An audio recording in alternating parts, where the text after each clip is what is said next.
The moving truck pulled away from 47 Meadowbrook Lane, just as the September sun began its descent behind the row of identical suburban houses. Marcus Whitmore stood on the front porch, hands on his hips, surveying the quiet cul-de-sac that would be their new home. The neighborhood was exactly what he and Jenna had dreamed of: manicured lawns, pristine sidewalks, and the kind of silence that only exists far from the chaos of the city. "Last box is in the bedroom," Jenna called from inside. Her voice echoing through the empty hallway, she appeared in the doorway. Auburn hair pulled back in a messy bun, wearing one of Marcus's old college t-shirts splattered with dust. Even exhausted from a full day of moving, she was beautiful. "I can't believe this place is actually ours." Marcus wrapped an arm around her waist and pulled her close. 29 years old and already homeowners. "We're basically adults now." She laughed and swatted his chest. "You're still eating cereal for dinner half the week." "That's different. That's a lifestyle choice." They spent the evening setting up the essentials, the smart doorbell camera being one of the first things Marcus installed. It was a gift from his paranoid mother, who insisted they needed extra security in their new neighborhood. Marcus thought it was overkill, but the installation took less than 15 minutes and it gave his mother peace of mind. The small device mounted beside their oak front door, its lens gleaming in the porch light. That first night, they fell asleep on their mattress on the floor, surrounded by unpacked boxes and the promise of new beginnings. Marcus's phone buzzed at 2:47 in the morning. He groaned and reached for it on the nightstand, squinting at the bright screen. A notification from the doorbell app, motion detected. He almost ignored it. Probably a cat or a raccoon, but something made him tap the notification, and the live feed appeared on his screen. His breath caught in his throat. A man stood at the edge of their porch just beyond the reach of the motion sensor light. The camera's night vision turned everything into shades of green and black, but Marcus could make out the figure clearly enough. Tall, unnaturally thin, wearing what looked like dark clothing, but it was the stillness that disturbed Marcus most. The man wasn't moving toward the door or away from it. He simply stood there facing their house, completely motionless. Marcus watched for 30 seconds, then a minute. The figure didn't ring the doorbell, didn't knock, didn't even sway with the breeze that rustled the bushes beside the porch. Just stood there staring at the door, or perhaps at the camera itself. "Probably just a drunk who has the wrong house," Marcus muttered to himself, though his heart was beating faster than he wanted to admit. He watched for another minute before the figure finally turned and walked away with slow, deliberate steps, disappearing into the darkness between streetlights. Marcus set his phone down and stared at the ceiling. Jenna slept peacefully beside him, her breathing steady and calm. He decided not to wake her. No point in both of them losing sleep over what was probably nothing. A confused neighbor, a drunk college kid, anything normal and explainable. He didn't sleep well the rest of that night. The next morning, Jenna left for her first shift at Pinehurst General Hospital at 6, kissing Marcus goodbye while he was still half asleep.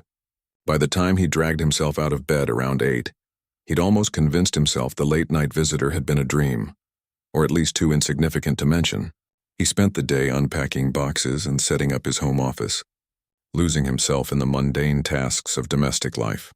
3 nights later, it happened again. This time Marcus was still awake, working late on a coding project when his phone chimed at 11:37. He pulled up the feed immediately. The same figure stood in the same spot, just outside the circle of light. Same unnatural stillness, same dark clothing. But this time Marcus noticed something else. The man's head was tilted at a slight angle, as if he was listening to something. After 5 minutes he turned and left, his movement stiff and awkward. Marcus saved the footage and mentioned it to Jenna over breakfast the next morning. She frowned, spooning yogurt into her mouth. "That's weird. Should we call the police? And tell them what? Someone stood on our porch? They'd laugh us out of the station." Marcus poured himself more coffee. Besides, he's not doing anything threatening. Maybe he's got dementia or something, thinks this is his house. Maybe. Jenna didn't sound convinced. "Just keep the footage, okay? In case it happens again." It happened again that very night, and the night after that, and the night after that. By the end of their second week in the house, Marcus had a folder on his phone with 7 separate videos of the mysterious visitor. The man came at different times, sometimes before midnight, sometimes in the early morning hours, but always stood in that exact same spot. Never closer, never farther away, just standing and staring. Marcus began staying up later, waiting for the notification, watching the live feed with a mixture of fascination and growing unease. There was something profoundly wrong about the figure's stillness, about the way he never seemed to react to the cold or wind or rain. On the 8th night, Marcus watched him stand there for 43 minutes before finally leaving. It was on the 10th night that Marcus noticed the changes, the welcome mat they'd placed in. Front of the door was turned at a 90-degree angle. He was certain it had been straight that evening. The next morning, the potted plant Jenna had positioned on the left side of the porch was on the right side. Then their newspaper disappeared from the driveway, only to reappear neatly folded on the porch steps. "This is getting creepy," Jenna said, examining the moved flower pot with her arms wrapped around herself. It was a cold October morning and their breath formed small clouds in the air. "Someone's been touching our stuff. I'll check the footage from last night." Marcus pulled out his phone, scrolling through the saved videos. There at 3:13 in the morning, motion detected. He pressed play and his blood ran cold. The figure was closer this time. Not at the edge of the porch, but right in front of their door. And he wasn't standing. He was kneeling, his hands pressed flat against their welcome mat, his face angled downward as if he was examining something in the fiber. For 2 full minutes he remained in that position. Then slowly, carefully, he reached out and turned the mat exactly 90 degrees before standing and walking away. Jenna watched the video over Marcus's shoulder, her hand gripping his arm tightly. "We need to call the police now. And show them a video of someone touching our welcome mat? They'll tell us to call if he tries to break in or threatens us." Marcus's voice was steadier than he felt. "Look, I'll install more cameras tomorrow. Cover the whole property. And we'll change the locks, add a deadbolt. But legally, I don't think they can do anything about someone standing on our porch." That night, neither of them slept well. Every sound made them jump. Every creak of the old house settling seemed ominous. When Marcus's phone buzzed at 2:51, they both lunged for it. The figure was back. But this time, when Marcus opened the live feed, the man was looking directly at the camera. His face was still mostly in shadow, but Marcus could see his eyes, wide, unblinking, and absolutely fixed on the lens. The man stood there for 30 seconds, then raised one hand in a slow, deliberate wave. Then he whispered something. The doorbell camera had audio, but it was too faint to make out. The man's lips moved, forming words that the microphone couldn't quite capture, and then he turned and walked away with those same stiff, mechanical movements. Jenna was shaking beside Marcus. "What did he say? Could you hear it?" "No." Marcus was already downloading the video, his fingers fumbling with the phone. "But I'm going to find out." He spent the next hour adjusting audio levels on his computer, isolating the whispered words, amplifying them until they were barely audible through the static. When he finally made out the words he wished he hadn't tried, the man had whispered, "I know you're watching." Jenna called in sick to work the next morning. She sat at the kitchen table with her laptop open, dark circles under her eyes, scrolling through every piece of footage their doorbell camera had captured since they'd installed it. Marcus brought her coffee and sat beside her, watching the screen over her shoulder. "There," Jenna said, pausing on a timestamp from their very first night in the house. September 15th, 11:42 p.m. "I thought the notifications started a few days after we moved in, but look." Marcus leaned closer. There, in the grainy night vision footage, stood the same figure. Same position at the edge of the porch. Same unnatural stillness. They'd been so exhausted from moving that neither of them had checked the app that night. The figure had been visiting from the very beginning. "Go back further," Marcus said, his voice tight. "Check the test footage from when I installed it." Jenna's hands trembled as she scrolled back to the installation timestamp. Marcus had mounted the camera at 4:37 p.m. and tested it by walking in and out of frame several times. The footage showed him waving at the camera, adjusting the angle, checking the motion detection. But there, at 4:51 p.m., while Marcus had been inside grabbing tools, a shadow moved at the edge of the frame. The figure had walked past their house, slowly, his head turning toward the door. Even in the brief moment he was visible, that same rigid posture was evident. He'd been watching even before the camera was fully configured. "He knew," Jenna whispered. "Somehow he knew we were moving in." They spent the entire morning reviewing footage, and what they discovered made the situation exponentially worse. The figure had visited 23 times in their first 2 weeks. Sometimes he stood for minutes, sometimes for nearly an hour, but the pattern was always the same. He would arrive, stand in that spot just beyond the light, stare at the door, and eventually leave. Except the pattern wasn't quite the same. As they watched the videos in chronological order, they noticed the figure was getting closer, not dramatically but incrementally. Each visit brought him inches nearer to the door, and his behavior was evolving. In one clip from 5 days ago, the figure had circled around to the side of the house, pressing his face against the living room window. The security light had triggered, washing him in harsh white illumination for just a moment before he retreated. In that brief flash, Marcus caught a glimpse of his face, gaunt, with hollow cheeks and eyes that seemed too large for his skull. "Jesus," Marcus breathed. "He's been looking in our windows." Another video showed something worse. At 3:13 in the morning, always 3:13, Marcus noted with growing dread, the figure was on all fours in their front yard. Not walking, but crawling across the lawn with jerky insect-like movements. He crawled up to the porch, circled it twice like a dog marking territory, then crawled back into the darkness. Jenna slammed the laptop shut, her face pale. "We're going to the police." "Right now. I don't care if they think we're paranoid." Marcus didn't argue. He gathered all the footage onto a USB drive while Jenna got dressed. They were heading out the door when Marcus's phone buzzed with another notification. In broad daylight at 10:37 in the morning, motion detected. He pulled up the live feed. The figure stood on their porch in full daylight, and for the first time they could see him clearly. He was younger than Marcus had expected, maybe mid-30s, with shoulder-length dark hair and a face that might have been handsome if it weren't so wrong.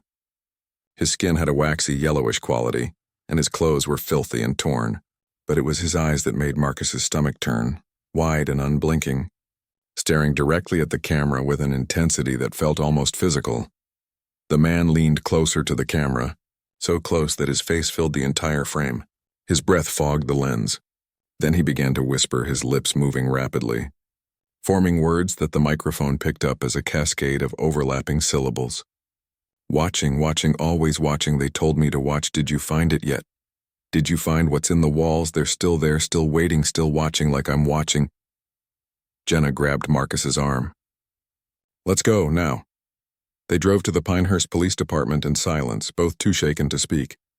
The station was a modern brick building that looked more like a community center than a precinct. Inside, fluorescent lights hummed overhead and the smell of burnt coffee filled the air.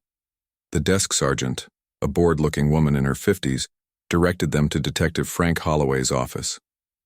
Holloway was a sturdy man in his early 40s with salt and pepper hair and the kind of face that had seen too much. He listened to their story with a neutral expression, occasionally jotting notes on a legal pad.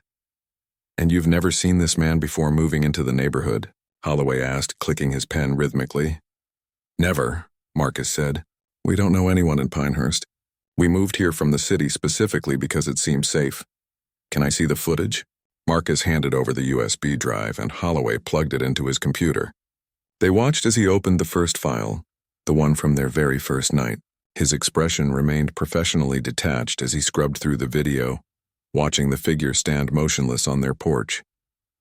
"Definitely strange," Holloway muttered.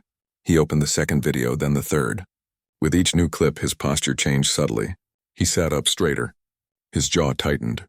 By the time he reached the video of the figure crawling across the lawn, Holloway's knuckles were white where he gripped the edge of his desk. "When was this recorded?" His voice had lost its casual tone. "October 21st, 6 days ago." Jenna was sitting forward in her chair, sensing the shift in the detective's demeanor. "You recognize him, don't you?"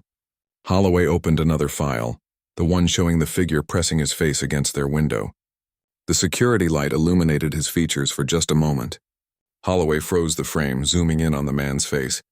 He stared at it for a long moment, then opened a drawer in his desk and pulled out a file folder. His hands weren't quite steady as he opened it. Inside was a photograph. A driver's license photo of a man with dark hair and a nervous smile, the same face from their doorbell footage, but healthier, fuller, more alive. His name is Daniel Thornike. Holloway said quietly. He lived in your house. 47 Meadowbrook Lane. Marcus felt the room tilt. Lived, past tense? Daniel disappeared 5 years ago. December 9th, 2019. We searched for months. Never found a trace of him. Holloway looked up from the photograph and his eyes were haunted. We declared him legally dead 2 years ago. Jenna's voice came out as barely a whisper. But that's him in our videos. That's definitely him. I know. Holloway pulled up more files on his computer, his fingers flying across the keyboard. Daniel lived in that house with his wife, Rachel. They'd been there for 3 years. No problems, no complaints. Good neighbors, paid their bills on time. Then in November 2019, Daniel started calling the station. Said someone was watching his house, said he could feel eyes on him all the time. We sent patrol cars by a few times, never saw anything suspicious. Marcus leaned forward.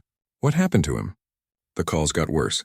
He claimed someone was breaking into his house while he and his wife slept, moving things around, leaving messages in the walls. His wife thought he was having a breakdown. She tried to get him help, but he refused. Holloway pulled up a scanned police report. On December 7th, Daniel came to this station, sat in this very office and told me that he'd figured it out. Said the doorbell camera was showing him things that weren't there, faces that appeared in the footage but not in real life. He was convinced something was living in the walls of the house, something that only the camera could see. That's insane, Marcus said, but his voice lacked conviction. I thought so too. I recommended psychiatric evaluation. He got angry, said I wasn't listening, said the house was built on something evil and we were all in danger. Holloway closed the file. 2 days later, he vanished. Rachel woke up and he was gone. No note, no sign of forced entry, no indication he'd planned to leave.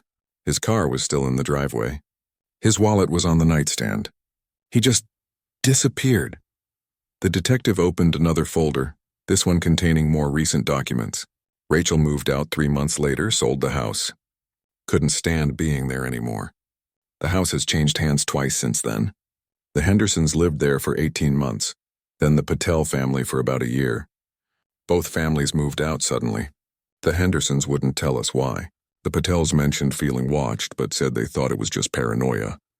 Jenna had gone very still. And you're telling us this now? After we've already moved in. The previous complaints were vague. Feelings of unease, nothing concrete. Holloway gestured at the computer screen. But this is different. This is footage of a dead man, or what looks like a dead man, visiting the house he used to live in. And based on his behavior, he's getting more aggressive. Marcus pulled out his phone and opened the Doorbell app. There's more. This was recorded this morning, about an hour ago. He played the video of the figure whispering to the camera, the cascade of paranoid words barely audible but deeply disturbing. Holloway watched it twice, his face growing paler each time. He's mentioned the walls twice now. What's in the walls? That's exactly what Daniel was obsessed with before he disappeared. What do we do? Jenna asked. We just bought this house. We can't afford to move again. I'm going to station a patrol car on your street tonight, Holloway said, standing up, and I'm going to dig deeper into Daniel's disappearance. There's something wrong here, something we missed 5 years ago. He paused, choosing his words carefully. In the meantime, I need you both to be careful. Install more cameras if you can. Keep your doors locked. And if Daniel, or whoever that is, tries to make contact or enter your home, you call 911 immediately. Don't engage with him. They left the police station in a daze. The drive home felt surreal, as if they were moving through a nightmare that refused to end. When they pulled into their driveway, Marcus found himself studying the house with new eyes. It looked perfectly normal. A 2-story colonial with blue siding and white trim, a tidy yard, a red front door they'd painted themselves just last week.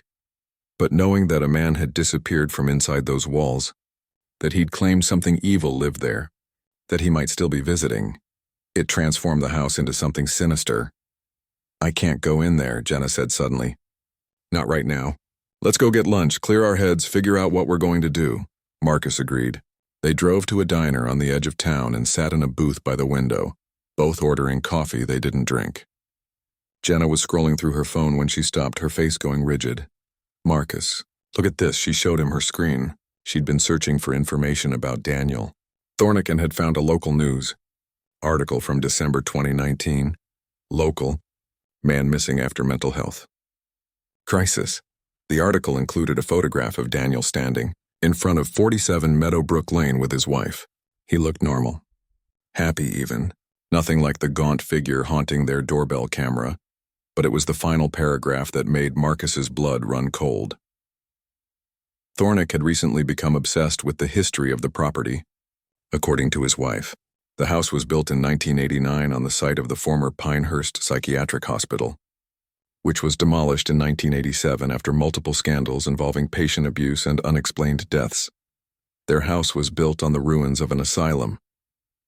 Marcus pushed away his coffee, his appetite completely gone. They sat in silence for a moment before Jenna spoke, her voice barely above a whisper. What if Daniel found something? What if there really was something wrong with that house and it... She stopped, unable to finish the thought.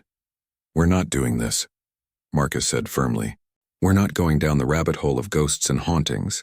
There's a rational explanation. Maybe Daniel had a psychotic break and he's been living rough all these years, and now he's fixated on his old house. It's sad, but it's not supernatural. But even as he said it, Marcus remembered the way the figure moved in the footage. The crawling, the unnatural stillness, the eyes that seemed to look through the camera and directly into his soul. They returned home in the late afternoon. Marcus immediately began installing additional security cameras, one covering the backyard, one on each side of the house, one overlooking the driveway. He upgraded their locks and installed a heavy-duty deadbolt on both the front and back doors. It was busy work, but it made him feel like he was doing something productive, taking control of an increasingly uncontrollable situation. Night fell. Jenna made dinner that neither of them ate. They sat in the living room with all the lights on, both checking the doorbell app every few minutes, waiting for the inevitable notification. It came at 11:53 p.m. Motion detected. Marcus opened the live feed with shaking hands. The figure stood on their porch, but this time he wasn't alone. There were muddy handprints all over their front door, as if someone had been pressing their palms against the wood. The figure himself was closer than ever before, standing directly in front of the door, his hand raised as if about to knock. Then, slowly, deliberately, he knocked 3 times. Slow, heavy thuds that echoed through the house. Pause. 2 rapid knocks. Pause. 3 slow knocks again. The pattern continued for 2 full minutes, 3 slow, 2 rapid over and over. Then the figure stopped, tilted his head as if listening, and walked away. Marcus and Jenna didn't sleep that night. They sat on their couch with every light in the house blazing, watching the security feeds, waiting for him to return. But the night passed without incident. The knocking came again the next night. Same time, same pattern. 3 slow, 2 rapid, and the night after that. By the 4th night, the sound was driving them both to the edge of madness.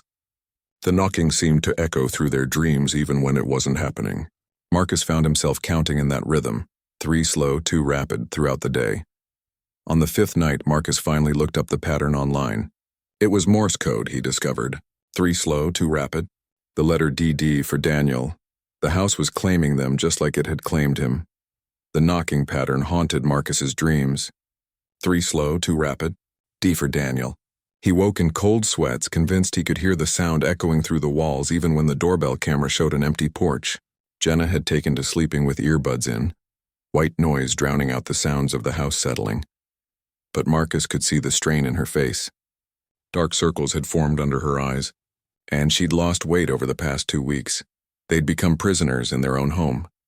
Detective Holloway called on a gray November morning, his voice tight with frustration. I've been through every file we have on Daniel Thornick. Interviewed everyone who knew him. His wife, Rachel, moved to Oregon and won't return my calls. His former coworkers remember him as quiet but stable. No history of mental illness until those final weeks. He paused.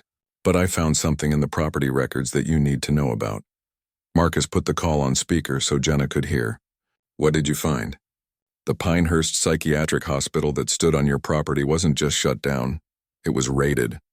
In 1986, state investigators discovered that the hospital administrator, a Dr. Vernon Caulfield, had been conducting unauthorized experiments on patients. Sensory deprivation, psychological manipulation, something he called consciousness displacement therapy. 23 patients died under suspicious circumstances before the investigation began. The hospital was demolished, but Caulfield was never prosecuted. He disappeared before they could arrest him. Jenna wrapped her arms around herself. What does this have to do with Daniel? Maybe nothing. Maybe everything.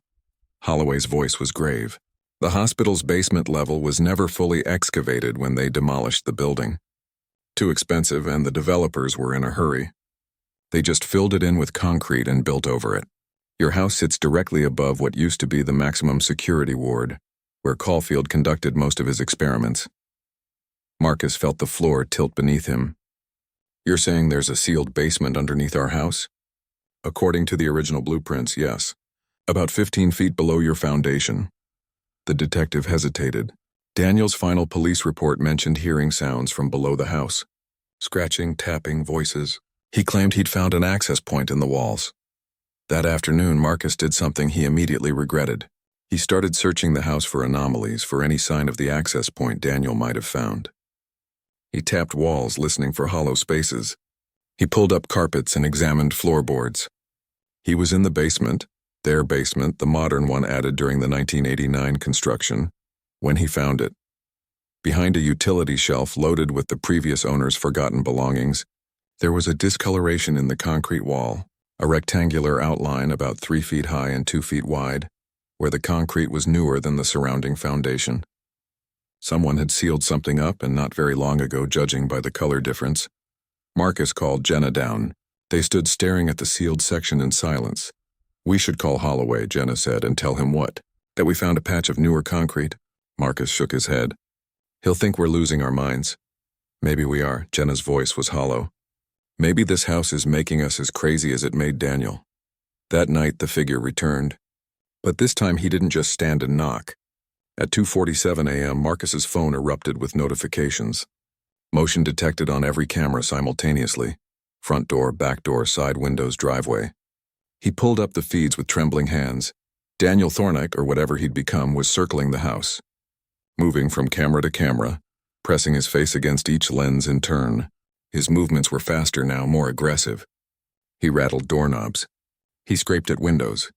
And at each camera he whispered the same phrase over and over. Let me in, let me in, let me in. They're coming up from below. Marcus grabbed his phone to call 911, but Jenna caught his arm. Look, at the front door camera, the figure had stopped moving. He stood at the door, his hand pressed flat against the wood, and he was looking directly at the camera with an expression that wasn't quite human anymore. His mouth moved, forming words that came through the speaker as a broken whisper. Check the walls. Check what I found before they find you. Then he collapsed, just crumpled to the porch like a puppet with its strings cut. Marcus ran to the front door despite Jenna's protests, unlocking the deadbolt and flinging it open. The porch was empty, no body. No sign anyone had been there except for muddy handprints on the door and a smell like earth and decay. But there was something else. Scratched into the welcome mat, as if carved with fingernails, were 3 words. In the walls. They called 911. 2 patrol cars arrived within 10 minutes, along with Detective Holloway, who'd apparently been awake despite the late hour. He examined the scratched mat, the handprints, the camera footage. His face grew graver with each piece of evidence. I'm calling in a forensics team, he said. Those handprints might give us DNA, fingerprints, something we can use to identify this person definitively. He looked at Marcus and Jenna, and there was something like pity in his eyes. I'm also recommending you stay somewhere else tonight. A hotel, friends, anywhere but here. We're not leaving, Marcus said, surprising himself with his certainty. Whatever this is, whatever Daniel found, we need to know. We need to end this. Holloway started to argue, then stopped. He'd seen the determination in Marcus's face, the desperate need for answers that had driven them past fear into something else. Then I'm staying too. I'm not leaving you here alone. They spent the rest of the night in the living room, Marcus, Jenna, and Detective Holloway, drinking coffee and reviewing every piece of evidence. The doorbell footage, the police reports from Daniel's disappearance, the hospital records, everything. Holloway had brought his case files and he spread them across the coffee table like pieces of a puzzle they couldn't quite solve. There's a pattern I missed before, Holloway said, pointing at dates in Daniel's police reports. Every complaint he made, every call about feeling watched, they all happened at specific times. 2:47 a.m., 3:13 a.m., 11:53 p.m., always the same times. Marcus pulled up the timestamps on their doorbell footage. His blood ran cold. Every single visit from the figure had occurred at one of those exact times. What do those times mean? I don't know, but they're too consistent to be coincidence. Holloway was already on his phone calling someone. Rita, it's Frank Holloway. I know it's 4 in the morning, but this is an emergency. I need you to look up something about 47 Meadowbrook Lane. Yes, that house. I need to know if anyone else has reported similar incidents. Rita Chen was the real estate agent who'd sold them the house. Marcus remembered her, a pleasant woman in her 50s with a professional smile and a firm handshake. She'd assured them it was a great neighborhood, a solid investment. Holloway's face changed as he listened to whatever Rita was telling him. How many? Jesus Christ. And you didn't think this was worth disclosing? I don't care about property values, Rita. People could be in danger. He hung up and looked at Marcus and Jenna. Every family that's lived in this house since Daniel disappeared has reported the same thing. A figure watching the house. Strange sounds. Objects moving. The Hendersons had doorbell footage too. They deleted it and moved out within a week of reviewing it. The Patels claimed their security system was malfunctioning, showing the same person appearing over and over. Why didn't anyone tell us? Jenna's voice cracked. Because they were afraid no one would believe them, because they thought they were going crazy. Holloway stood up, his jaw set. But you have evidence. Hours of footage. And I believe you. The sun rose on a decision. They were going to open the sealed section of wall in the basement. Whatever Daniel had found, whatever had driven him to madness and disappearance, they were going to find it too. Holloway made official calls, got permission to conduct a search of the property. By noon, they had a small team assembled, a forensics specialist, a structural engineer, and 2 patrol officers. The engineer examined the sealed section and confirmed it was recent work, probably done within the last 5 to 7 years. Someone wanted to hide this, she said, tapping the concrete. And they did it after the house was already built, which is unusual. This would have required breaking through the original foundation. They used a concrete saw. The high-pitched whine filled the basement and dust billowed in thick clouds. Marcus and Jenna stood at the top of the basement stairs, watching through the open door, neither of them willing to go down yet unable to look away. The sealed section came away in chunks. Behind it was darkness. The structural engineer shone a flashlight into the gap, and her sharp intake of breath made everyone freeze. There's a room back here, she said. A whole room that's not on any blueprints. The forensics specialist squeezed through the opening first, followed by Holloway. Marcus couldn't stand the waiting. He went down the stairs despite Jenna's protests, despite the officers telling him to stay back. He had to see. The hidden room was small, maybe 10 feet by 10 feet, with walls of old brick, original construction from the psychiatric hospital. The air smelled of mold and something worse, something organic and rotten. Holloway's flashlight beam swept across the space, revealing old hospital equipment covered in decades of dust. A rusted bed frame, a straitjacket hanging from a hook, medical instruments scattered across a metal tray, and on the walls, written in what looked like dried blood, were hundreds of words. Names, dates, pleas for help. The writing covered every surface, layer upon layer, some of it so old it had faded to brown, some of it newer, fresher. But it was the corner that made Marcus's stomach turn. There, partially covered by fallen debris, was a sleeping bag, empty water bottles, food wrappers, and a journal with Daniel Thornike written on the cover. Holloway picked up the journal with gloved hands and began to read aloud. I've been living in this room for 3 weeks now. Rachel thinks I've disappeared, but I'm still here, just below her feet. I had to hide down here because they know I found them. The patients from the old hospital, they're still here. Not as ghosts, not really. Something worse. Dr. Caulfield's experiments trapped them between states of being. They exist in the cameras, in the electrical systems, in the walls themselves. When you watch the footage, you're not seeing recordings. You're seeing them trying to manifest, trying to warn you. I thought I was losing my mind, but I understand now. They're not trying to hurt anyone. They're trying to warn us that Caulfield is still here too. Still conducting his experiments, still trying to displace consciousness from one body to another. He's been looking for a suitable host for decades. I can feel him in my head now, pushing me out, taking over. I have to stop him. I have to. The entry ended mid-sentence. Marcus felt the room spin. Where's Daniel now? Where's his body? Holloway flipped through the rest of the journal. The later entries became increasingly illegible, written in a shaking hand, devolving into nonsense phrases and repeated warnings. The final entry was a single sentence written in perfect, calm script that looked nothing like Daniel's earlier handwriting. The transition is complete. Thank you for the vessel, Daniel. The forensic specialist had moved to another corner of the room. Detective, you need to see this. Behind an overturned filing cabinet, they found bones. Human bones arranged in a careful pattern. The skull showed signs of surgical intervention, holes drilled into the cranium in a precise pattern. Old bones, decades old but preserved by the dry environment. Dr. Vernon Caulfield, Holloway whispered. He didn't disappear. He died down here. But if Daniel's journal is right, if those experiments actually worked, Marcus understood before Holloway finished. The figure they'd been seeing wasn't Daniel Thornick. It was something wearing Daniel. Something that had taken over his body the same way it had probably taken over others before him.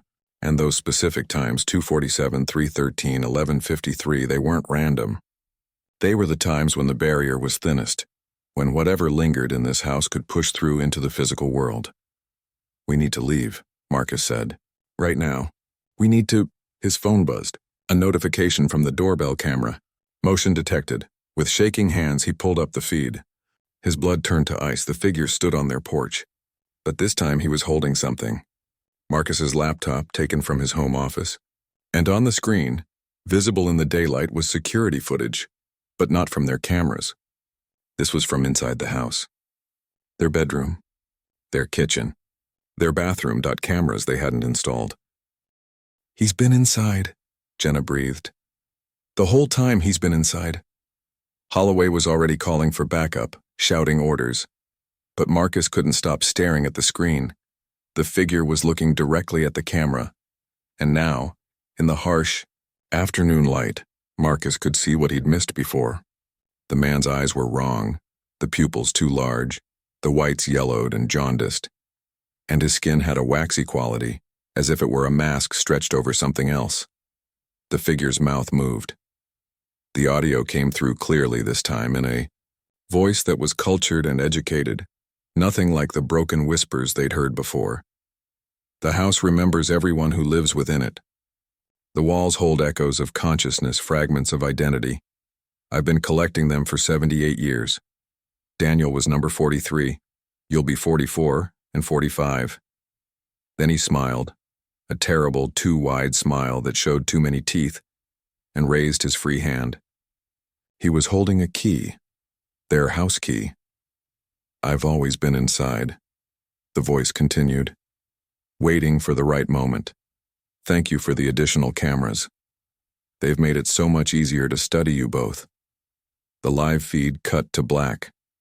Marcus didn't remember running up the basement stairs. He didn't remember Jenna screaming. He only remembered bursting out the front door to find the porch empty except for his laptop sitting on the welcome mat, still playing footage from cameras they hadn't installed, positioned in every room of their house. Holloway was right behind them, his weapon drawn, ordering them to get to a patrol car. But as they ran across the lawn, Marcus made the mistake of looking back at the house. In every window, barely visible behind the glass, stood figures. Dozens of them. Men, women, even children, all with the same wrong eyes, the same waxy skin, the same too wide smile, watching, waiting. And there, standing in the doorway of their bedroom on the second floor, was a figure dressed in old-fashioned medical attire. Dr. Vernon Caulfield, wearing a face that might have been his originally, or might have been his most recent acquisition. He raised one hand in a slow, deliberate wave. The doorbell camera notification chimed on Marcus's phone one final time. He looked at the screen despite himself, despite knowing he shouldn't. The timestamp read, 2:47 p.m. The footage showed Marcus and Jenna running toward the patrol car, but it also showed something else. Transparent shadows overlaid on their running forms, growing more solid with each frame. Two more figures joining the collection in the windows. Two more echoes of consciousness being absorbed into the house. The video ended with a final whisper that came from everywhere and nowhere. The house always gets what it needs, Detective. Holloway drove them to a hotel 40 miles outside Pinehurst. They checked in under false names, and he stationed an officer outside their door. Marcus and Jenna sat on the edge of the hotel bed, staring at nothing, unable to process what they'd witnessed. Holloway returned at sunset with news. We evacuated the entire block and brought in a specialist team. They're sweeping the house now, removing those hidden cameras, checking for any other anomalies. He sat down heavily in the room's single chair. I've been a cop for 22 years. I've seen a lot of things I can't explain. But this. What happens now? Jenna asked, her voice hollow. Officially, we're classifying it as a home invasion case. Illegally installed surveillance equipment, trespassing, stalking. We have an APB out for the man in your footage, though God help us if we actually find him. Holloway rubbed his face. Unofficially, I'm recommending the property be condemned. There's structural damage from that hidden room, potential contamination from the human remains. It'll take months of investigation before anyone can live there again. Marcus finally spoke. It won't matter. That thing, whatever it is, Caulfield, the experiments, the house itself, it's been there for almost 80 years. It survived demolition. It survived being built over. It'll survive this too. Holloway didn't argue. He'd seen the footage. He'd seen the figures in the windows. That night, Marcus couldn't sleep. He lay in the dark hotel room, listening to Jenna's fitful breathing beside him, and kept checking his phone. The Doorbell app was still installed, still connected to the cameras at 47 Meadowbrook Lane. At 2:47 a.m., a notification appeared. Motion detected. His hand trembling, Marcus opened the app one final time. The feed showed the empty porch, washed in the glow of the motion sensor light. But reflected in the front door's window was a crowd of figures, all the faces he'd seen in the windows, plus 2 new ones. Marcus recognized his own features and Jenna's in the reflection. Though the eyes were wrong, the smiles too wide. One of the figures stepped forward, Dr. Caulfield in his most recent form. He looked directly at the camera and mouthed 4 words that Marcus could clearly read on his lips. See you soon, Marcus. The feed went black. And in the darkness of the hotel room, Marcus could have sworn he heard the sound he'd grown to dread. 3 slow knocks, 2 rapid, coming from inside the walls. The end.